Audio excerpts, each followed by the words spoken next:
St. Esther Day is the story of my great-grandmother, who was a Swedish immigrant.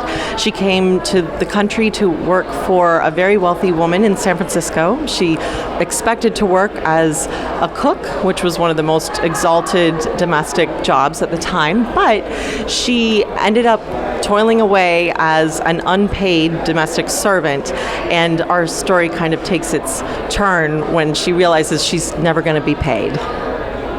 And that's kind of this, not kind of, but the story of America was built on immigrants. Tell us a little bit about that message, because I think it's a really important point to bring up that, hey, number one, our country was built on immigrants, but also, too, we got to pay these folks. We can't take advantage of them because they don't speak the language, or they don't want to go to the authorities, or they're not documented or whatnot. So this is a really good film for this type of society we live in this time. It is.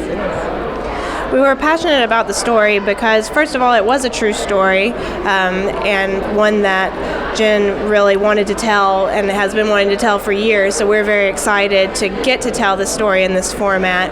But as you said, it's very timely and it still goes on today. We so often think about immigration in modern terms of Mexican, North American, United States immigration, but to take it out of current times and put it in a period piece gives us a perspective on that issue that it has been going on for centuries. It has been going on here in America for centuries, and to put it in a way that people can see themselves reflected, maybe their own relatives, as it was for Jen, her great-grandmother, to make it a family story, to connect with it in that way is something where we can see, as we follow Esther, that there is an injustice there, and it's a very quiet injustice that people don't have resources to turn to when they are wronged like that, and it's something that people help each other with on a small family level, things like the points of our story, where I don't want to give away any twists or turns, but it really centers around, the question of when there is an injustice, do you take things into your own hands when you don't have any source of support from the society where you are?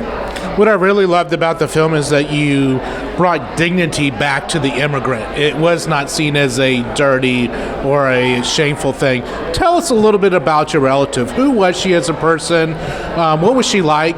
What do you know about her? Sure. Well, unfortunately, my great-grandmother died before I was born. She passed away in 1964, but she had an incredible relationship with my mother. And so one of the things that they would do together is just sit and talk. And I guess my mom has listened to her stories ever since she was a young girl.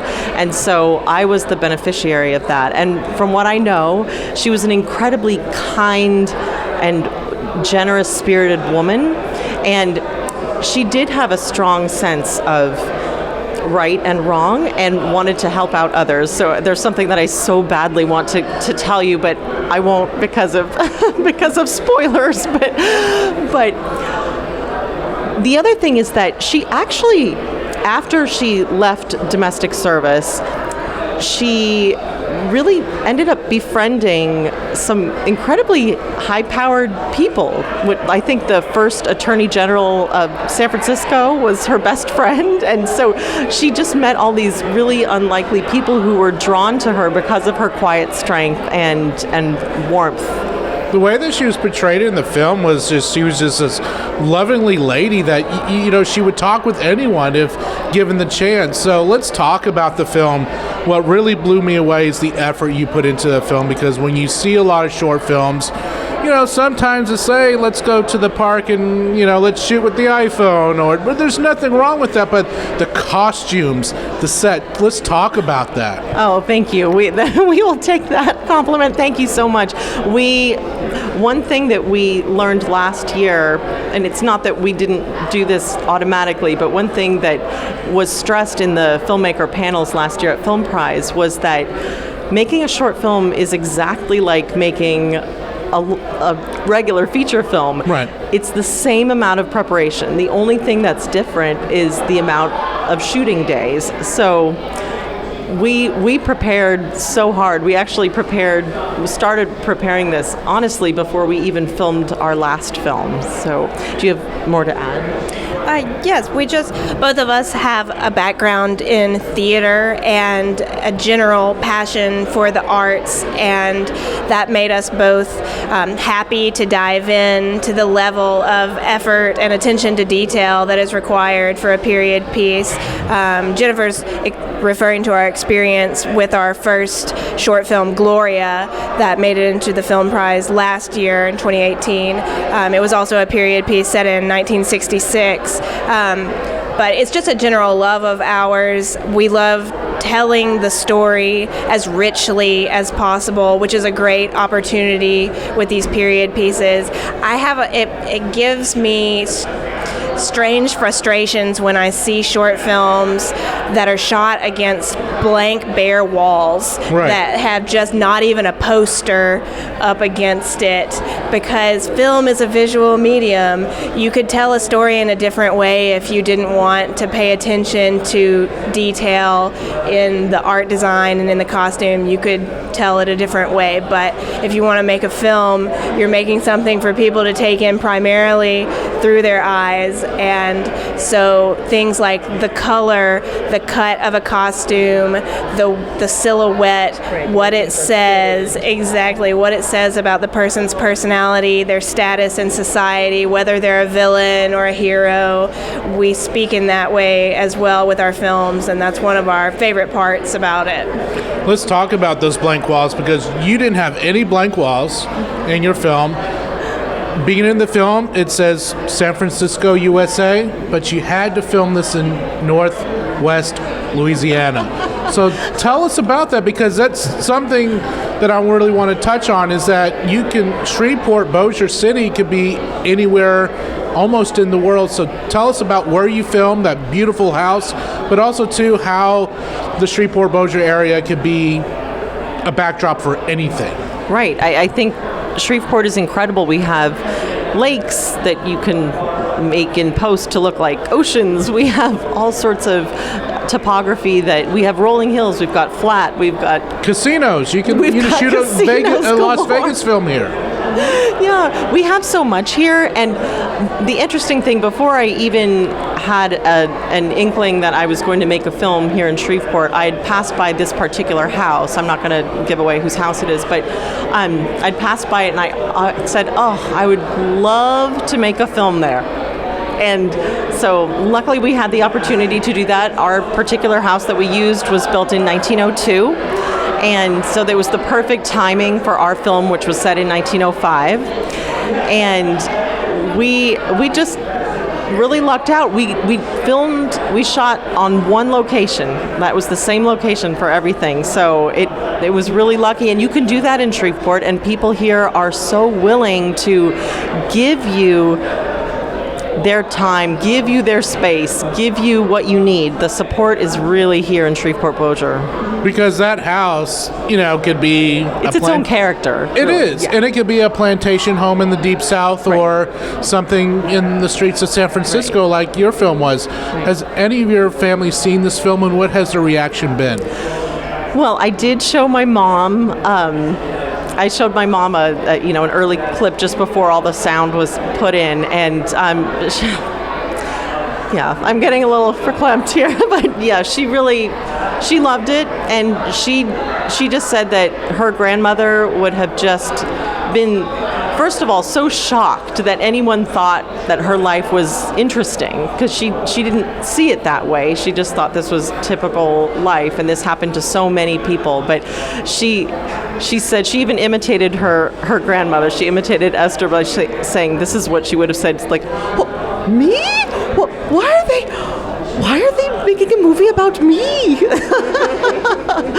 So it means a lot to them. So Esther came from Sweden. Sweden yes, and came to San Francisco? Yes. Is that yes. where she lived the rest of her life?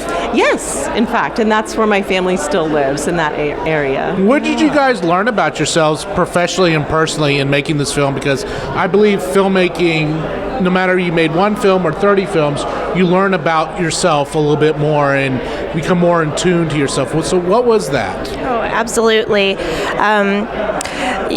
It's impossible to know what you don't know, and you try to prepare for every possibility. We learned so much filming Gloria last year, and we came at St. Esther Day, the production process, with notebooks full of ideas on how we were going to streamline this process, do it better, do it leaner, do it quicker, and with more organization. And every single production process is different because every single story is different, and the two stories that we told are vastly different, and they required just different worlds of production. They were both required high levels of production, but just very, very different things. And you work with a different production team, and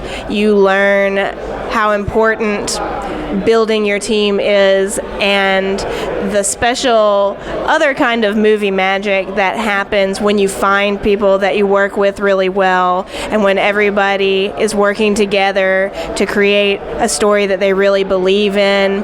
That's something really, really special.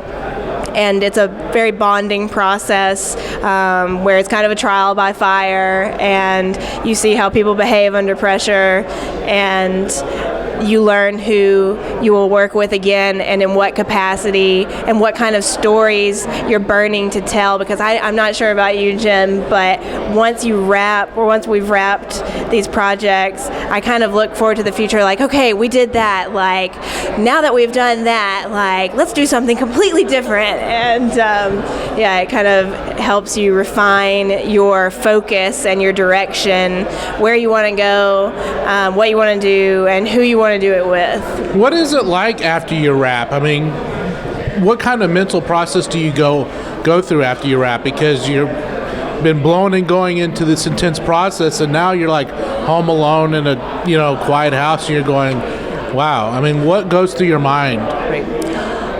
Well, specifically for St. Esther Day, very shortly after we wrapped, I think it was that weekend, I jumped into another film just as an actor. So I didn't really have time to process. But one thing that I learned after we wrapped was just that I love a period piece. I realized that these little details are really important to me, and I love the research that goes into a period piece. That was something that I kind of missed after we wrapped. I felt like, oh, well, I don't have to research this thing, or I can put on makeup and not worry that it's it's too cheap and tawdry looking. But so for me, we laugh. Sometimes we say that we have the same brain, because there are often times that we're about to text each other, or we know what we're talking about. So that's also something to learn, that the partner that you've chosen for filming and doing